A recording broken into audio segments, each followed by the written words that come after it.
तो आज का हमारा टॉपिक है यूनिट 3 का 7th चैप्टर का 3rd लेक्चर है, जिसमें हम देखेंगे राइटिंग इफेक्टिवली। कैसे हम किसी चीज को इफेक्टिवली लिखेंगे जो कि हमारा काम हो जाएगा। लिखने का भी तरीका होता है, जैसे कि पेपर में देखते होंगे, न्यूज़पेपर में क्या होता है, हेडलाइन देता है कोई भी रिपोर्ट का पहले बड़े अक्षरों में, उसके बाद उसके बारे में देता है। और क्या होता है, जैसे न्यूज़ देखोगे टीवी पे, उसे तो सुनना ही रहता है, उसमें भी तो हेडलाइन क्या होता है, बुलेटिन्स के तौर पे पहले दिखा देता है, आज की ताजा खबरें ये 10 बता दिया। अब फिर उस सब के बारे में डिटेल से बताता है, जो ये घटना यहाँ का है, इसमें इतने लोग मारे गए, पूरा डिटेल से बताएगा। तो वो एक तरीका है, सीक्वेंस है। तो उसी तरह राइटिंग इफेक्टिवली है, तो तुम जो प्रभावी तरीके से लिखोगे उसके लिए भी तरीका है, कैसे लिखेंगे जो वो प्रभावी रहेगा। इसी के बारे में आज पढ़ेंगे। बस ये पॉइंट याद रखो, इसी से सब नीचे का पॉइंट अटैच होते जाएगा।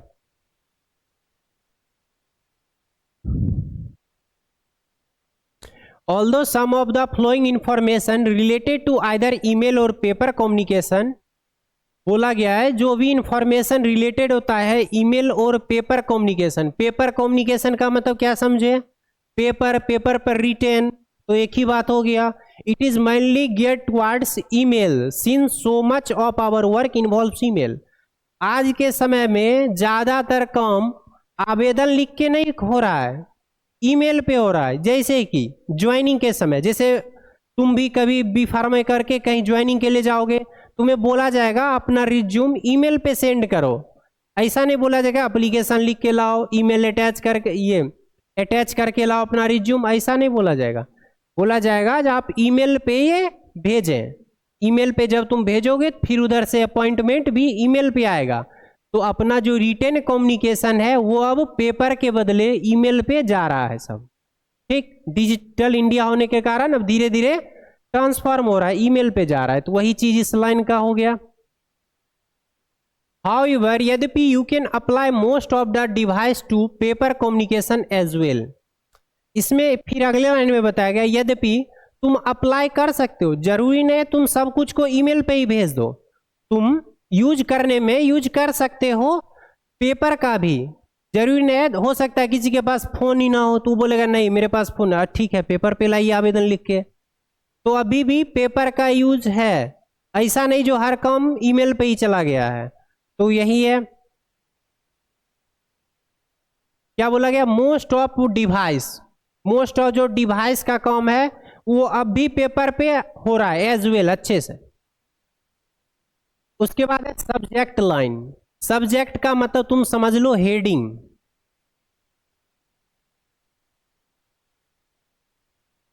हेडिंग समझ रहे हो, किसी भी चीज का हेडिंग, तो वो हो जाता है सब्जेक्ट लाइन।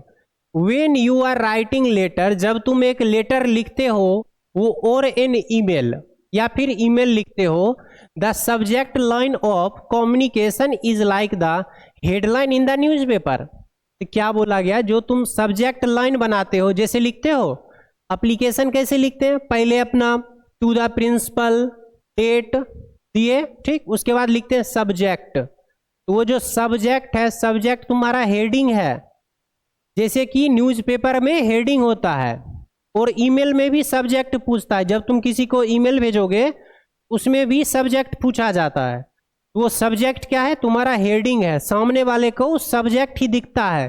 तुम जितने प्रभावी रूप से वो सब्जेक्ट लिखोगे उतना जल्दी तुम्हारा ईमेल प्रोसेस होगा।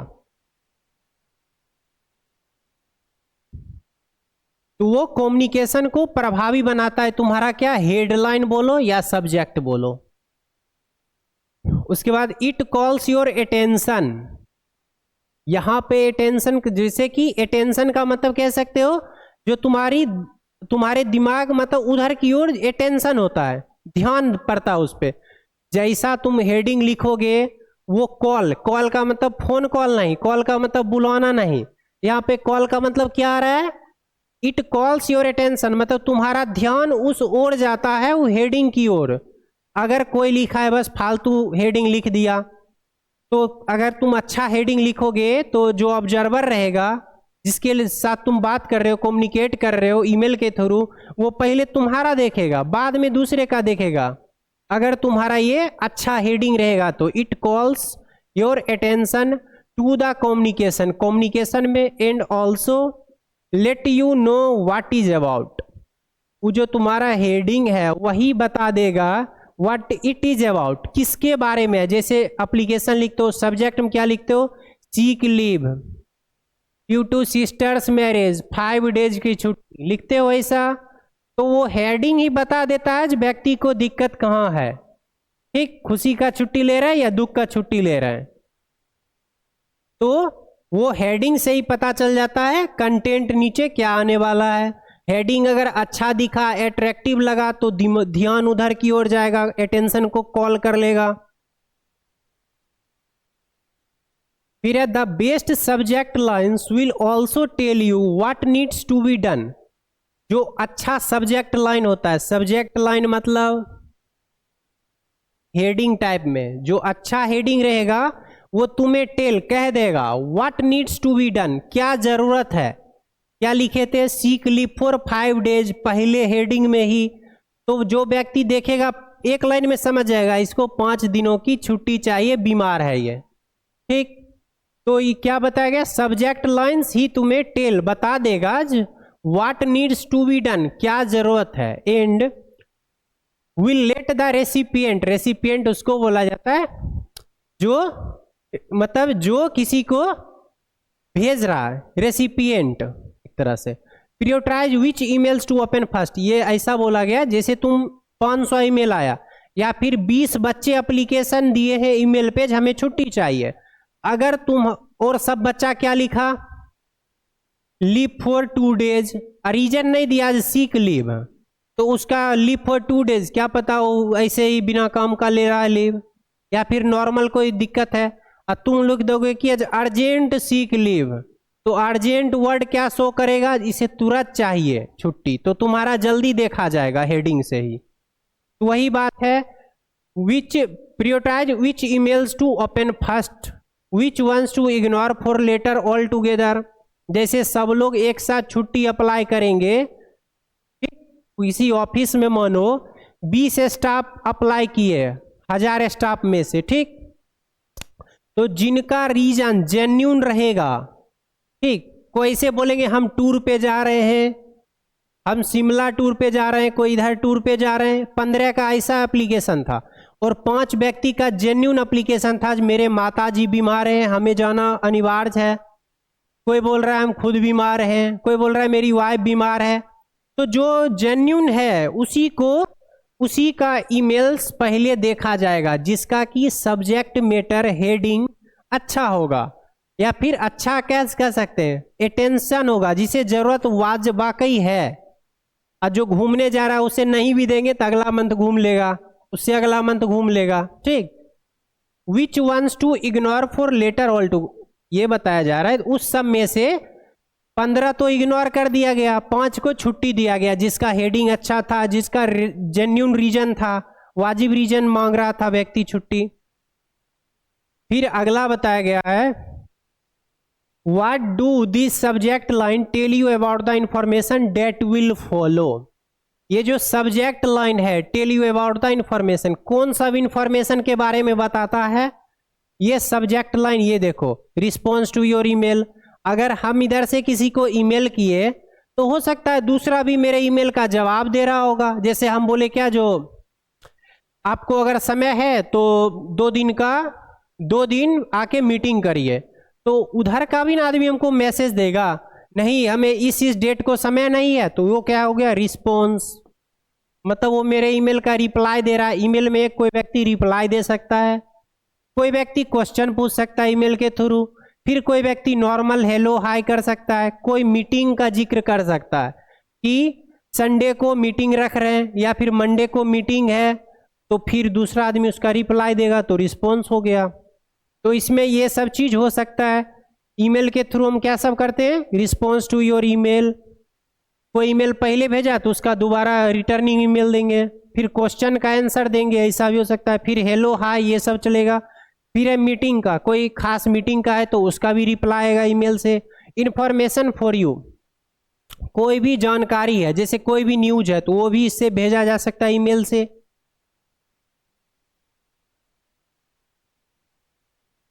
अब ये क्या बताएगा, कौन सा पॉइंट पहले रखे। हम क्या पढ़ रहे हैं, रिटेन इफेक्टिवली या राइटिंग इफेक्टिवली। तो इफेक्टिवली राइटिंग के लिए पहला पॉइंट क्या है, put the main point first. कैसे तुम अच्छा लिखोगे, इसके लिए पहला लाइन ये है पॉइंट। इस पॉइंट से ही तुम्हारा ये पूरा क्लियर हो जाना चाहिए। ये जो इतना है आसान में क्लियर हो रहा है। अब उसी पे सोच के फिर देखो, when and write your communication you need to know exactly what why and whom. Main point क्या क्या है, जब तुम एक when you write your communication, जब तुम अपना कम्युनिकेशन लिखोगे, यू नीड टू नो, तुम्हें जानने की जरूरत है एग्जैक्टली व्हाट व्हाई हुम, क्या क्यों किसे यू आर राइटिंग। पता चला तुम लिख रहे हो प्रिंसिपल को और लिख दो आगे में टू द बिजली विभाग, तो फालतू हो जाएगा ना। तो तुम्हें पता होना चाहिए तुम किसे लिख रहे हो। वंस यू नो, एक बार तुम जान गए कि हम किसे लिख रहे हैं, what the main point of your email is, तो तुम्हारे ईमेल का मेन पॉइंट क्या होगा, you should put that first in the communication. जो मेन पॉइंट होगा कम्युनिकेशन का उसे पहले रखेंगे फर्स्ट में। फिर है you all tend to scan written communication to save time. क्या करते हैं, जैसे तुम्हें ही मानो किसी का एप्लीकेशन देखना है, तुम उस जगह पे हो, ठीक है, तो तुम क्या करोगे, पूरा एक एक वर्ड थोड़ी पढ़ते रहता है व्यक्ति, बस मेन रीजन पढ़े और जहां पे वो एग्जैक्ट लिखा रहता है कितना दिन छुट्टी है, ठीक है, अप्रूव्ड नोट अप्रूव्ड, 100 ईमेल रहेगा तो भर दिन पूरा लाइन पढ़ोगे तब खत्म है, समय ही खत्म है। तो उसके लिए क्या करते हैं, सीधे स्कैन कर देते हैं। स्कैन, स्कैन वर्ड आया ना, स्कैन का मतलब बस एक बार ऊपर से मोटा मोटी पढ़े, ठीक है, समझ में आ गया क्या छुट्टी है, इसका बात खत्म।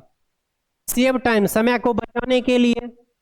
Focusing more at the top of the information then the bottom. ये ऐसे कोई आदमी उठ के ये चीज नहीं बोल दिया, इसके बारे पे रिसर्च हुआ होगा, ठीक, तब कोई आदमी बोला जो ऊपर वाला चीज को इंसान ज्यादा देखता है, जो ऊपर में लिखते हैं हेडिंग उस पे ज्यादा फोकस रहता है और नीचे में जो तुम जितना लिखोगे उस पे कम फोकस रहता है, ठीक। उसके बाद putting your main information at the top of the communication बोला गया है। पुट जो तुम करोगे तो तुम जो इंफॉर्मेशन लिखोगे मेन इंफॉर्मेशन वो टॉप में होना चाहिए, ऊपर में।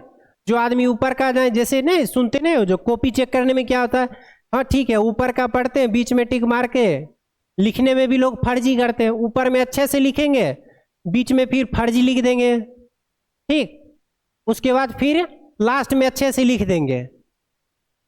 तो ये सब एक तरह का टेक्निक ही है राइटिंग इफेक्टिवली का। तो ऐसा फॉलो करते हैं लोग, आंसर लिखने में भी ऐसा करते हैं, ऊपर का अच्छे से लिखेंगे, उसके बाद का ऐसे ही। बोला गया जो तुम मेन पॉइंट टॉप में लिखोगे, पुल्स द रीडर अटेंशन, जो उसे पढ़ रहा है उसका अटेंशन, ध्यान, वो खींचता है ऊपर का चीज टू द मेन टॉपिक। जो मेन टॉपिक होता है, चाहे तुम रिक्वेस्ट कर रहे हो चाहे कोई इंस्ट्रक्शन है, सब चीज में क्या है, ऊपर का टॉपिक ज्यादा देखा जाता है और इफेक्टिवली होता है। फिर आगे you can follow with background information after you have stated the reason for writing. तुम किस वजह से लिख रहे हो उसका background information after you have stated the reason for writing. किस रीजन से लिख रहे हो वो क्या है, background information. If you start with the background information your risk of reader missing the topic of the, अगर तुम, ये बोला गया, अगर तुम टॉपिक के ऊपर में ही लिख दोगे कि जो हमें 4 दिन की छुट्टी चाहिए ऐसा ऐसा ऐसा, तो क्या होगा, रीडर जो होगा, या फिर तुम पहले ये लिखोगे, जैसे एप्लीकेशन लिखते हो, कैसे लिखते हो, टू द प्रिंसिपल, सब्जेक्ट दिए, सब्जेक्ट हेडिंग हो गया मेन पॉइंट, ठीक। उसके बाद जो शुरू होता है तुम उसमें कोई लिखेगा क्या, जो my self dash dash dash Kumar, I am a student of your college, I want to leave for some days, ऐसे करके, ठीक। और कोई लड़का रहेगा लिखेगा I am a student of your college, I read for 5 years, I am in the B pharma 4th year, ठीक, मतलब पूरा वो कहानी की तरह लिखे जा रहा है, मेन पॉइंट लिख ही नहीं रहा है। हम 4th ईयर में पढ़ रहे हैं, हम रेगुलर स्टूडेंट हैं, प्रतिदिन यूनिफॉर्म में आते हैं, आपका हर एक क्लास अटेंड करते हैं, हर एक लैब अटेंड करते हैं, लिख के तब लिखेगा हमें 4 दिनों की छुट्टी चाहिए, तो उसका क्या होगा? ऊपर का देखा, फालतू, हटो हटो, तो आगे से ही हट जाएगा, वही होगा यहाँ पे। तो क्या बोला गया? बैकग्राउंड इंफॉर्मेशन जो है वो बाद में वो नीचे लिखा जाएगा, और टॉप में क्या लिखा जाएगा? मेन हेडिंग सब्जेक्ट, जो मेन मुद्दा है उसे टॉप में लिखा जाएगा। अब फिर देखो, now the read one, now the good one, देखो ये अच्छे से लिखा हुआ है, इसे देखते हैं कैसे लिखा है। सब्जेक्ट सीधे लिखा, ये ईमेल का फॉर्मेट है, ये तुम्हारा एप्लीकेशन नहीं है, ये क्या है? ईमेल में ऐसा लिखाता है, ठीक, क्योंकि रिटन कम्युनिकेशन अब ईमेल पे, अगर ये थैंक्स एवजी है ना, ये ईमेल का ही फॉर्मेट है एक तरह से। देखो पहले ईमेल में तुम ईमेल दोनों का डाले, सेंड टू, तुम कौन हो, किसे भेज रहे हो, दोनों का ईमेल, उसके बाद सब्जेक्ट का ही बात आता है। सब्जेक्ट में request to meet with you regarding sales process, please respond, please respond request कर दिया, आगे में रिक्वेस्ट लिखा हुआ है, क्या है? इसको मिलना है सेलिंग के मुद्दे पे। किस चीज के मुद्दे पे? कोई चीज बिक रहा है, कितना बिका नहीं बिका, उस मुद्दे पे मिलना है। डियर वेदांत, आयोनजी को वेदांत से मिलना है, ठीक। I did like to meet you, the sales team and the marketing team in this week want to discuss the impact of the latest sale tens on the launch of Aquarene super. ये जो एक्वारेन super है, इसके मुद्दे पे salesman और marketing team दोनों मिलके इस हफ्ते बात कर चुके हैं। वुड यू, या फिर बात करेंगे, सीधा ये क्या पूछा? I did want to meet you, सीधा पहला मुद्दा क्या लिख दिया? हम आपसे मिलना चाहते हैं, सीधा एक लाइन में। यही में लिखता, मैं आपके कंपनी का एक एम्प्लॉयर हूं, आप भी एक एम्प्लॉय होंगे, हम दोनों इतने वर्षों से काम कर रहे हैं, तो ये उलुल जुलुल बात हो गई।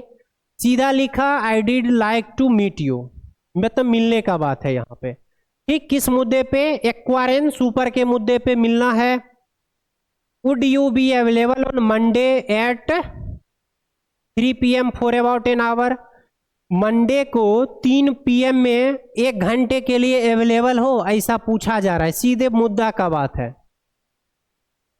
उसके बाद आई स्पेंड सम टाइम, उसके बाद बैकग्राउंड, देखो अब ये बैकग्राउंड लिखना शुरू किया। पहले मुद्दा का बात लिख दिया, जो मंडे को 3 बजे हमको मिलना है, आप 1 घंटे के लिए मिल सकते हो।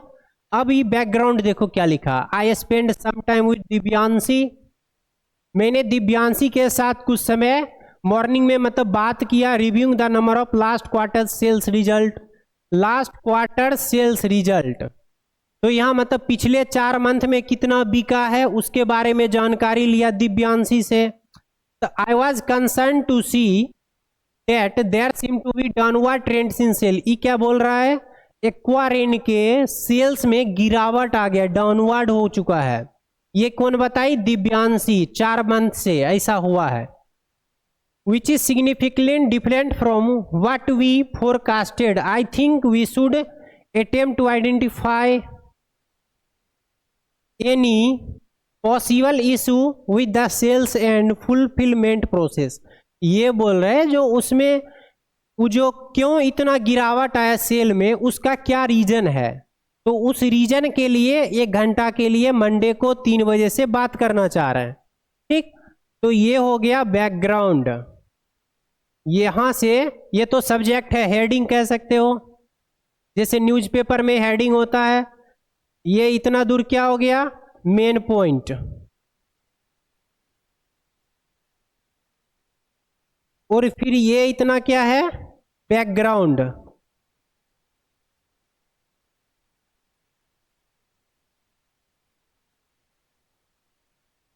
पहला पॉइंट क्या पढ़े थे?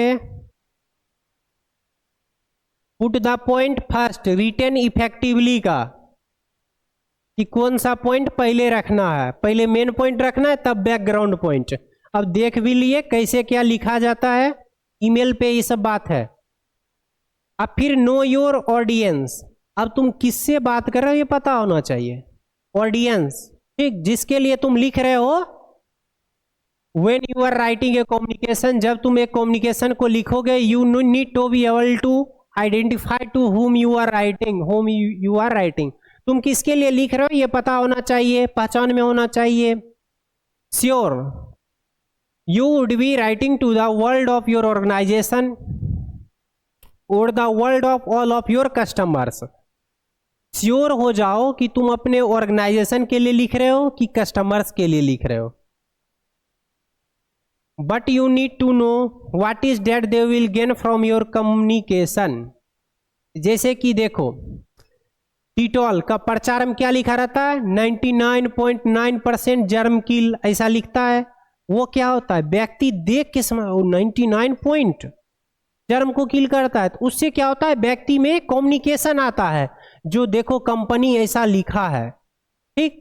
तो जो लिखने वाला व्यक्ति जो होगा ऊपर, ठीक, तो वो क्या कर रहा है, उतना मतलब पूरे देश के आदमी से बातचीत कर रहा हो 99.9% की लिखने से। जो व्यक्ति से देख रहा है उसे समझ रहा है और अपने सेल को, अपने सामान को खरीद रहा है, तो वो भी एक कम्युनिकेशन का ही बात हो गया। It is just information for everyone और there particular unidentified members of the audience. ये तुम पहले कंफर्म करोगे इस सभी के लिए है या फिर पार्टिकुलर आदमी के लिए है, ठीक। अगर कोई कम्युनिकेशन, एक कम्युनिकेशन क्या है, सीधे पैकेट पे लिख दिए सबसे अच्छा, तो वो पूरे देश के लिए हो गया, जो खरीदा सबके लिए है। और जैसे तुम किसी खास के लिए कोई एप्लीकेशन लिखोगे तो वो तुमको पहचानना पड़ेगा, ये एवरीवन के लिए है या फिर पार्टिकुलर के लिए है। तो audience who need to receive, जो कि तुम्हारी कम्युनिकेशन को रिसीव करेगा, वो किसके लिए है वो तुम्हें पता होना चाहिए। Your communication recognize the information, ये पहचानेगा इंफॉर्मेशन को, that is important to them and then take a specific action. तो जैसे समझो एक कंपनी है सीमेंट की, वांगर सीमेंट जो बोलते हैं, जो क्या बोलता है, सस्ता नहीं सबसे अच्छा। वो सस्ता नहीं है, 400 प्लस का उसका एक बैग आता है, ठीक। और क्या बोलता है, सबसे अच्छा, सबसे अच्छा बोल दिया, तो इससे क्या हो गया, वो पूरे देश का जो उसका कस्टमर है सब उसे बात कर रहा है, ये सबसे अच्छा है, महंगा जो भी है पर अच्छा है, लोग ऐसा सोच के खरीदते हैं। तो वो जो लिखने वाला है वो एक कम्युनिकेटर है, अच्छा वो कम्युनिकेशन को जान रहा है, ठीक है। तो वो उस मुद्दे पे लिख दिया और उसका स्पेसिफिक एक्शन क्या देख रहा है, जो उसके सेल में वृद्धि हो गया। वो तो नया कंपनी इधर ही आया ही था और उसका अच्छा खासा चल रहा है। लास्ट पॉइंट है organization of the message. Organization मतलब एक संस्था समझते हैं, ठीक। यहाँ पे ऑर्गेनाइजेशन ऑफ द मैसेज का मतलब तुम मैसेज को कैसे ऑर्गेनाइज कर रहे हो, पहले कौन पॉइंट लिख रहे हो, हेडिंग, तब कौन लिख रहे हो, मेन पॉइंट, तब लिख रहे हो बैकग्राउंड पॉइंट, तो ये भी ऑर्गेनाइजेशन ही है, ठीक। कैसे तुम अपने मैसेज को ऑर्गेनाइज कर रहे हो, तो वो हो गया organisation of the message. Your communication has more than one request और call action are unrelated to each other. इसमें बोला गया तुम्हारे कम्युनिकेशन को एक से ज्यादा रिक्वेस्ट हो सकता है, unrelated to each other, the best choice to send a separate. हाँ, जैसे बोला गया अगर तुम्हें 2-4 बात करना है अपने प्रिंसिपल से या डायरेक्टर से, तो तुम एक ही ईमेल में नहीं सब बात लिख दोगे, उसके लिए अलग अलग ईमेल लिखोगे। छुट्टी के लिए अलग ईमेल, तुम्हारा फीस में दिक्कत है तो उसके लिए अलग ईमेल सेंड कर दो, रिटर्न कम्युनिकेशन हुआ ईमेल, ठीक। तो हर चीज के लिए अलग अलग ईमेल, ऐसा नहीं जो एक ही ईमेल लिखे उसी में सब बात लिख दिए। हमें अगले महीने में 4 दिन की छुट्टी भी चाहिए और इस मंथ का फीस में भी दिक्कत है, और भी जो भी बात है, हम 4 दिन के लिए घूमने जाएंगे, जो भी है, मतलब एक ही ईमेल में सब कुछ नहीं होना चाहिए। इसका मतलब ये हो गया। That requires your reader to see each topic। अगर तुम अलग अलग लिखोगे तो रीडर तुम्हारा मेन हेडिंग देखेगा, इस समय ये दिक्कत है, इस समय ये दिक्कत है, तो सही है। तुम एक में ही लिखोगे तो हेडिंग में सब जोड़ के थोड़ी लिखोगे, वो बकवास हो जाएगा सब्जेक्ट तुम्हारा।